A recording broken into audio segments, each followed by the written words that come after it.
ఇప్పుడు నేను దీపం పెట్టాని, ఇదే అఖండ దీపం. అదిగో అక్కడ గొల్ల మండపం తరువాత కనపడుతుందే, అదే మహాద్వారం. అది దాటితే ధ్వజస్తంభం, వెండివాకిలి.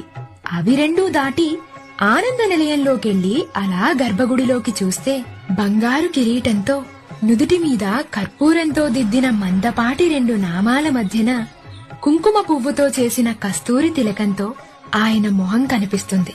అంతే, అక్కడే ఆయనకు కంప్లీట్ గా సరెండర్ అయిపోతావు.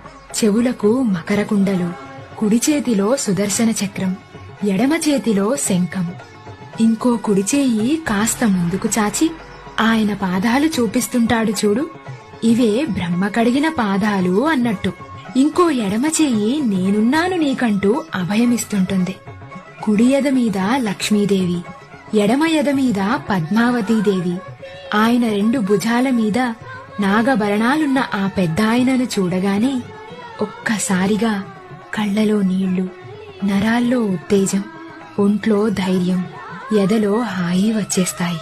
అలా దర్శనమయ్యాక బయటకొచ్చి కాసేపు మూసేసిన వైకుంఠ ద్వారాన్ని చూస్తూ ఆయన్ని తలుస్తూ కూర్చుంటే ఆ అనుభూతే వేరు. దీన్ని మించిన స్వర్గం ఇంకెక్కడా ఉండదు.